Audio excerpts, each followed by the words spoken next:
Today's episode is a very creepy and highly disturbing camping story.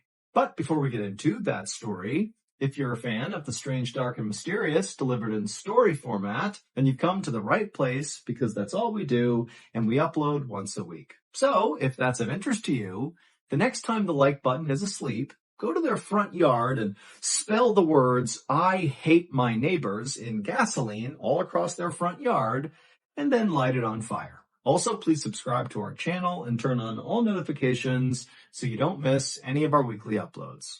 Okay, let's get into today's story.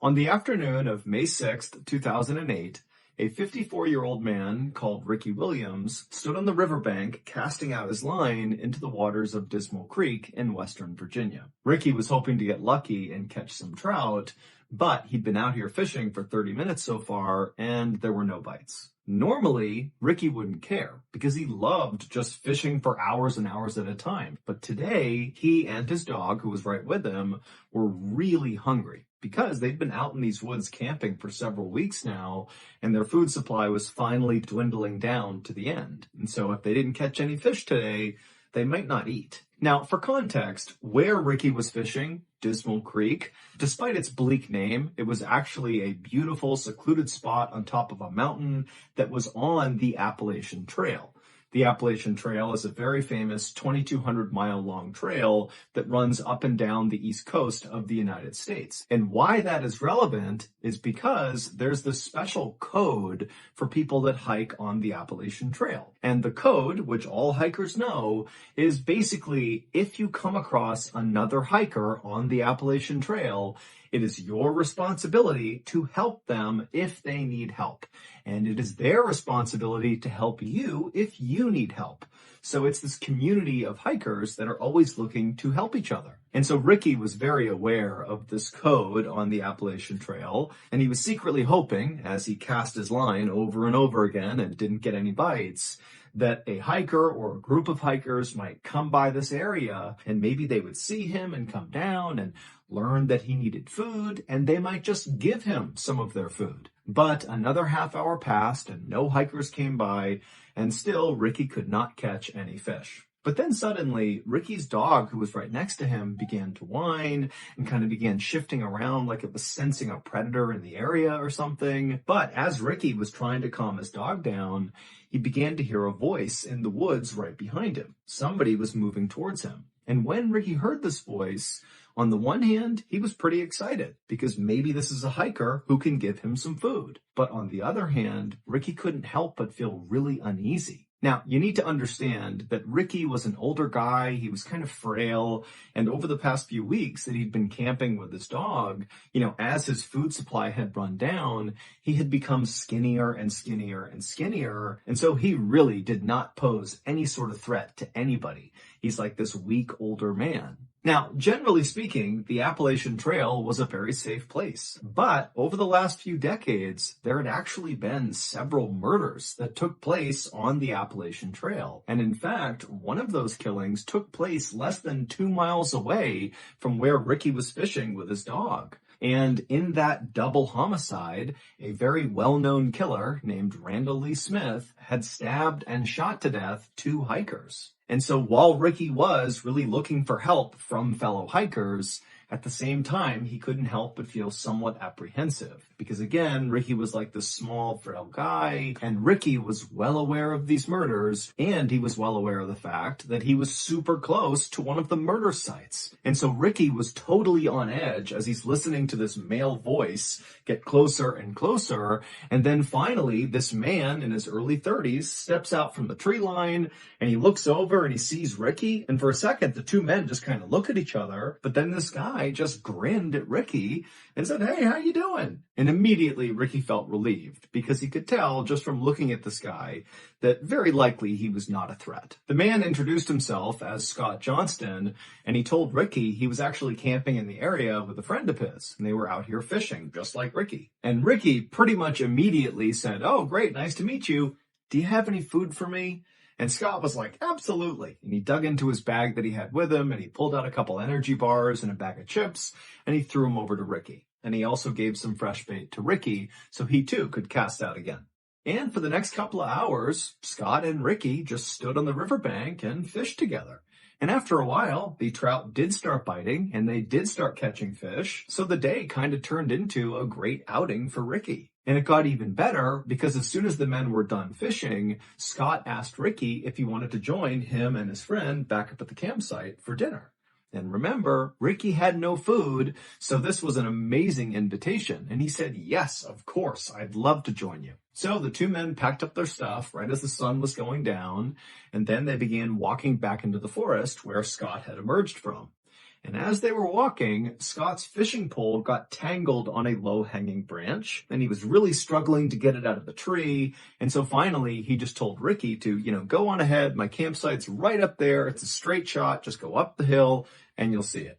Ricky asked Scott if he was sure, and Scott said, no, it's totally fine, go ahead. So Ricky said, okay, and he walked the rest of the way up the hill, and then when he walked out of the tree line into the clearing where Scott's campsite was, immediately what Ricky noticed was this enormous man who was like twice the size of Scott, and so 4 times the size of Ricky, kind of hunched over the campfire. And this huge man, who presumably was Scott's friend, he heard Ricky walk into the circle. And remember, it's nighttime and they're kind of in the middle of nowhere. And so this guy, he turns his head around and sees this strange man just standing there, and Scott's nowhere to be found. And so this guy, he grabs a club, like a piece of wood, and he looks at Ricky kind of menacingly, like, what are you doing here? And Ricky, who was so caught off guard by just how big this guy was, he put his hands up and he said, I'm so sorry. Scott sent me up here. I don't know if this is the right site. I'm sorry.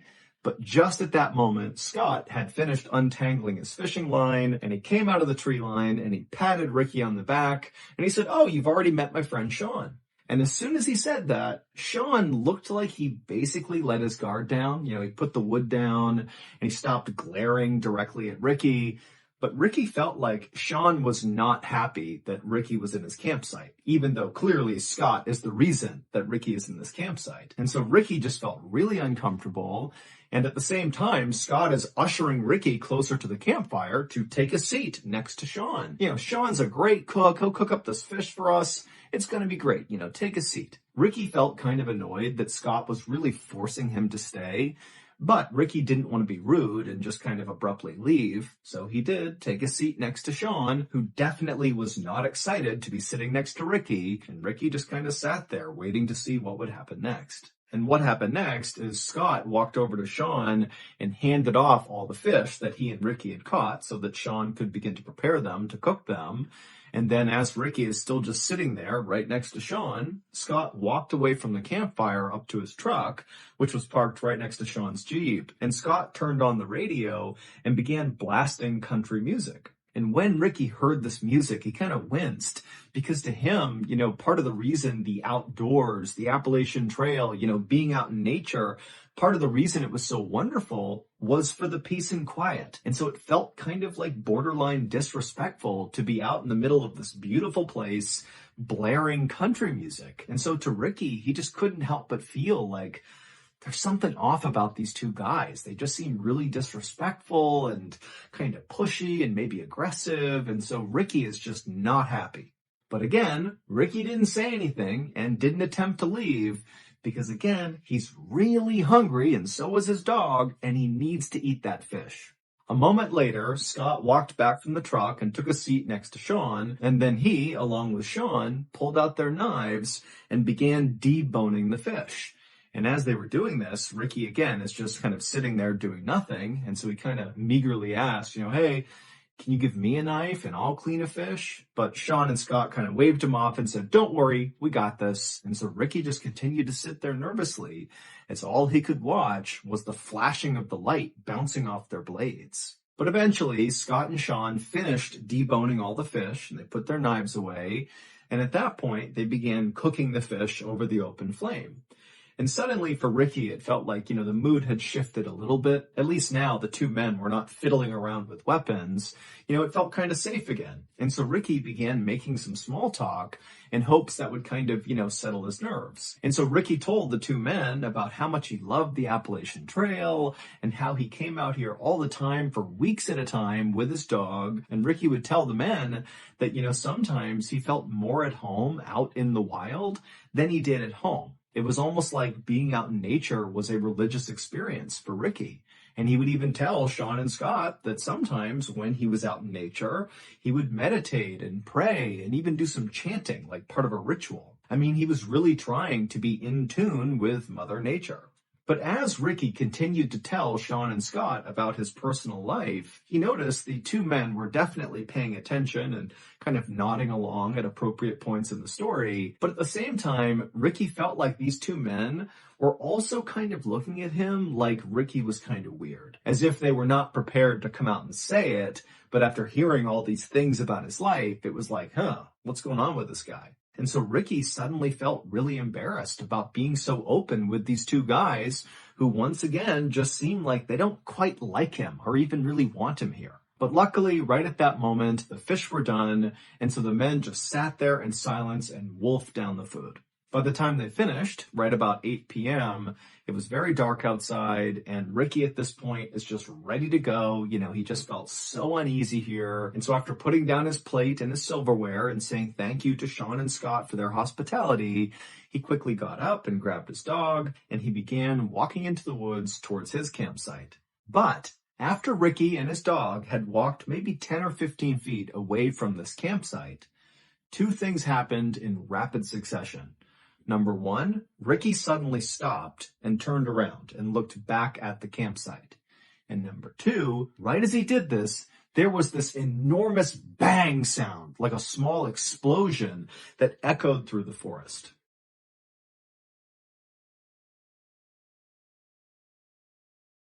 Okay, so if you're not listening to our show called Run Fool, then you are really missing out on a truly special and unique podcast. Now, it's technically a horror podcast, but honestly, it's so much more. Every episode is a fresh take on terrifying lore, like a modern ghost story wrapped up in a tightly spun narrative. Also, remember, Run Fool is a BALLEN Studios podcast, which means there's always going to be a big plot twist or reveal at the end. Rodney Barnes is the iconic host of Run Fool, and every story he tells on there, it feels like this fully immersive horror movie. Also, the sound design on this show is like expert level. Barnes really knows what he's doing. Even if you never watch this show, you should tune in just for a second, at least once, just to hear Barnes's radio voice. It is like the best, most soothing voice I think I've ever heard. So if Run Fool feels like a show you might like, go run and follow the show and start listening. Also, be sure you stick around till the end of today's video because we're going to play a clip from last week's episode of Run Fool.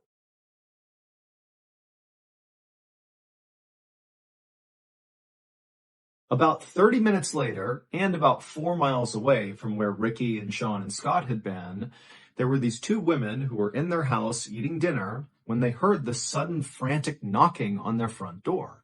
Now, these women live in a very isolated part of the country, and so the women were very concerned.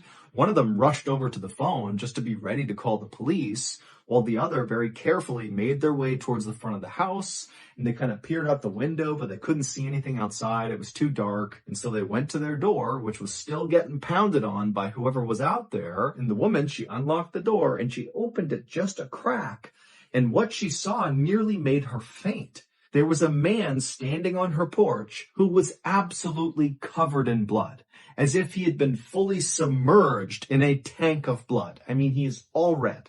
And the man had his hand over his neck.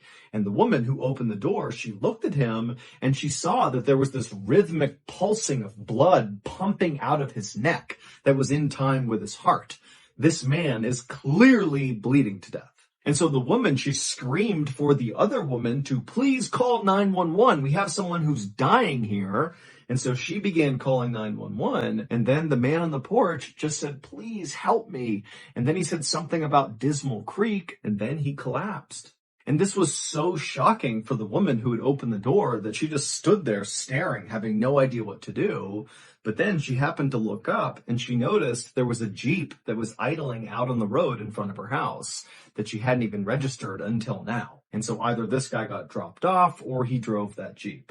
But before she could even begin to understand what had just happened, an ambulance and a whole bunch of police cars came screaming up and parked in front of her house. And then the medics got out, they rushed up, and they grabbed the bleeding man, and they put him in the ambulance, and they rushed him off. Meanwhile, not far from the house, police officers were speeding towards Dismal Creek because when the women called 911, they said, this guy who's shown up on the porch bleeding said something about Dismal Creek, but they had no idea what it was about. And so instead of trying to wait to figure out what was even going on, police had basically said, let's just go to Dismal Creek and look around and see if we can figure out, why someone would leave that area and show up at this house covered in blood. But as the police were making their way up this winding mountain road, they saw a truck bombing down the road coming straight at them.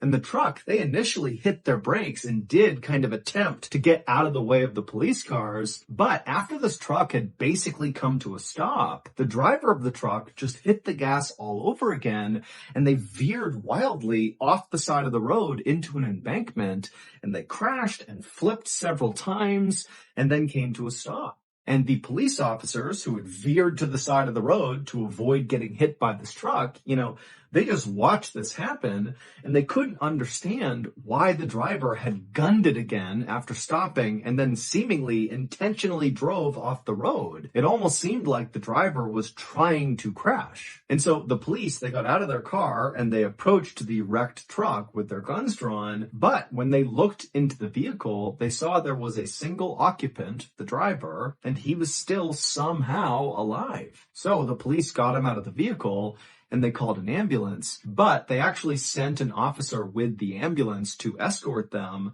because the police were actually pretty suspicious of this truck driver. Because remember, they were going up that road to get to Dismal Creek to see what had happened there that would lead to another man showing up on somebody's doorstep in the middle of the night covered in blood. And now they have this truck driver who looks like he's speeding away from Dismal Creek, who crashes his truck.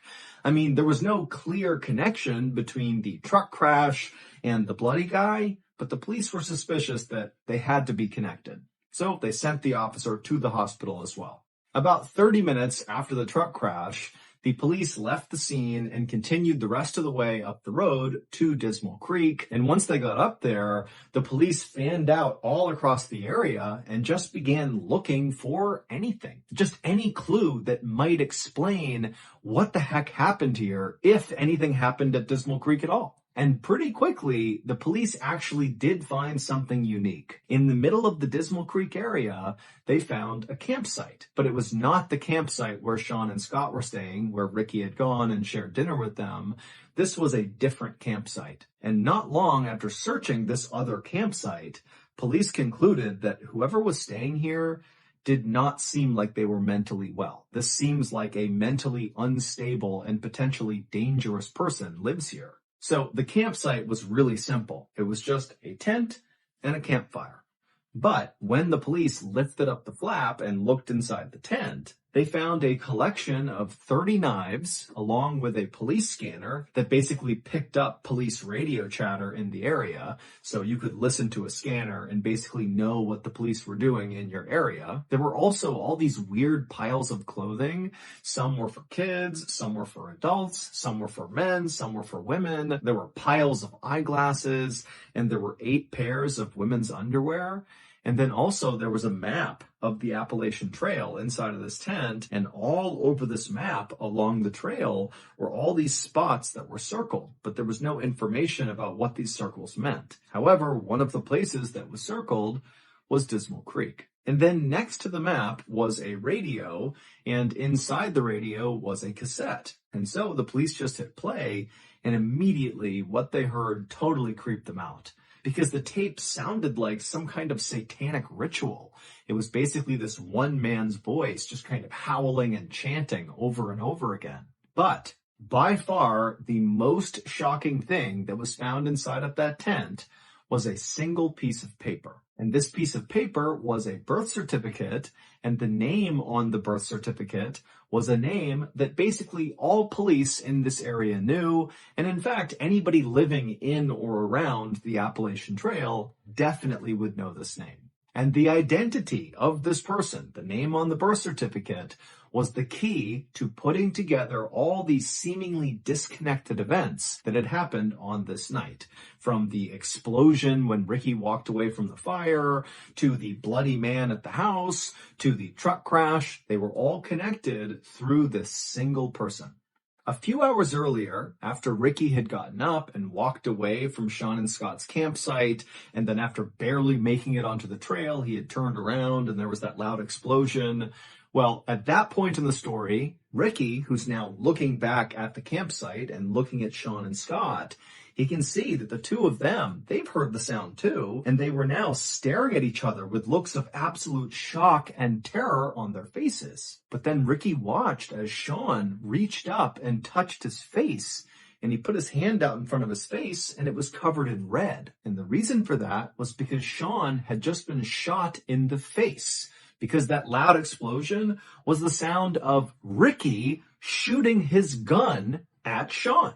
And as Sean and Scott stood there staring at each other in absolute disbelief, Ricky, who's still in the tree line, ran towards the fire and just kept on shooting. And so Sean at this point, as he sees Ricky coming into the campsite, he stands up and kind of staggers back and falls on the ground. But Scott, who's not hurt at this point, he just gets up and starts running away from the campsite, and Ricky turns his attention towards Scott, and he shoots at him, and he hits him straight in the neck and also in the back. But somehow Scott just kept on running despite these horrible wounds. And so Ricky watched as Scott disappeared into the woods, and then Ricky turned back to Sean, who's laying on the ground and can't go anywhere. He's been shot in the face, and Ricky just casually raised his gun and shot Sean right in the chest. But amazingly, Sean, after getting shot the second time, it created what must have been the most extreme adrenaline rush ever, because he jumped up to his feet and right in front of his attacker, he just turned and sprinted to his Jeep. He hopped inside, fired it up, and just sped away as fast as he could. And when Sean flipped on his headlights and turned a corner after getting away from the campsite, he looked down the road and he actually saw his buddy, Scott, who had run away first, come tumbling out of the woods onto the road. And so Sean, who's gravely injured, drives over next to Scott, and he stops the Jeep long enough for Scott to climb inside, and they shut the door and they speed their way towards the nearest help, which happened to be that house where those two women lived. And so it was Scott, who looked like he was drenched in blood, who knocked on the women's door. Sean was down in the Jeep out on the road, but he was just too weak to get out and come up to the door as well. But when the ambulance and police arrived, they would find not only Scott up on the porch, but also Sean in the Jeep, and both men would be taken to the hospital via helicopter. And then as for the man who was driving the truck down the road away from Dismal Creek, who then crashed right in front of the police, well, the driver of that truck was Ricky Williams. However, that was not his real name. There was no Ricky Williams. That was the name he just used. His real name, which was on the birth certificate that police found in that other campsite inside of the tent, was Randall Lee Smith.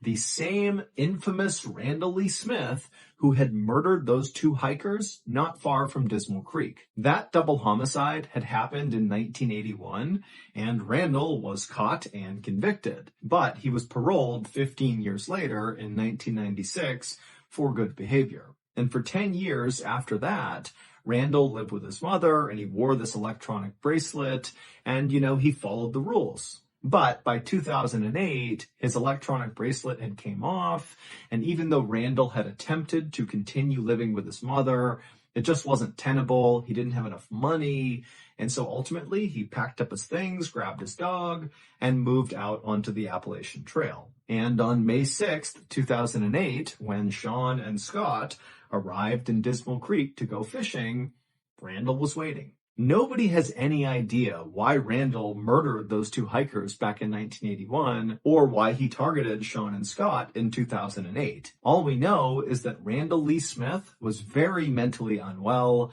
and very likely viewed the Appalachian Trail as like his sacred place. This is his home. This is the place he loves more than anything.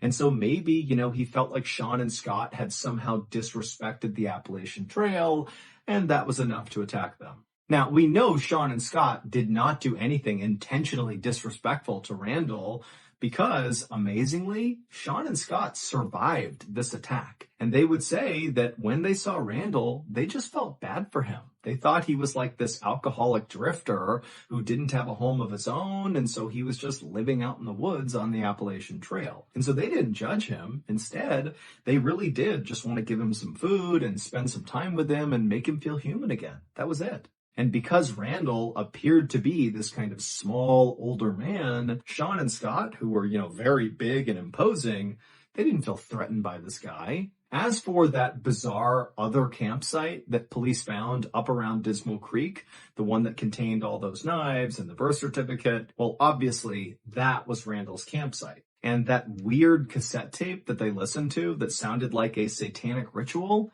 that was Randall going through his meditations and chants that he would do when he was out in the middle of nowhere. It was like his way of respecting Mother Nature and the Appalachian Trail. And then all those items that were found inside of his tent, the different clothes and the eyeglasses and the women's underwear, it's believed those could be Randall's other victims. However, when police pulled DNA samples from all of those items that were found inside of his tent, like the clothes and the underwear and the eyeglasses, well, those DNA samples did not match any of the missing people or murder victims in the police's database.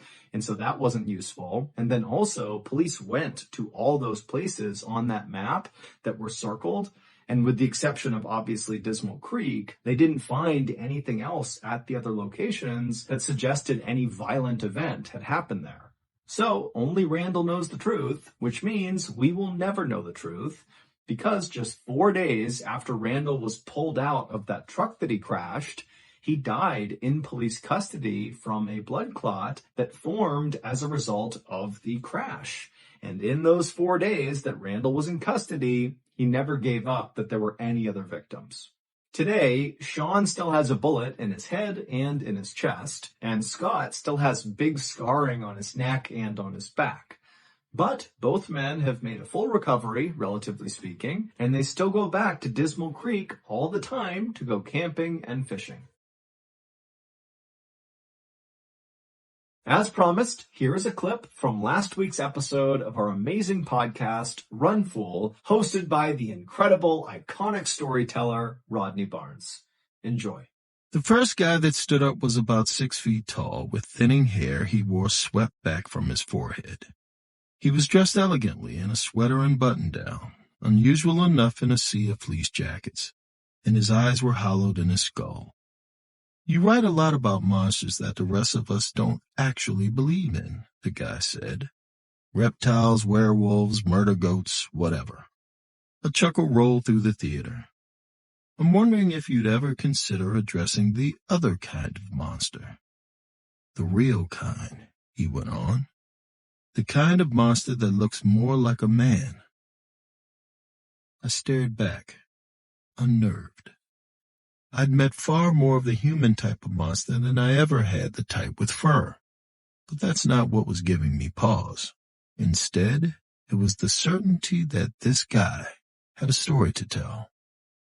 I was right about that, because his story, it would be one of the most frightening tales I'd ever heard. So that's going to do it. If you enjoyed today's story, be sure to check out our podcast called the Mr. Ballin Podcast, where we literally have hundreds of stories that sound an awful lot like this one, but many of them are only on the podcast. Again, it's called the Mr. Ballin Podcast, and you can listen to it on Amazon Music or wherever else you get your podcasts. Thank you so much. Until next time, see ya. Wait, don't go anywhere. If you're looking for more strange, dark, and mysterious videos, click here.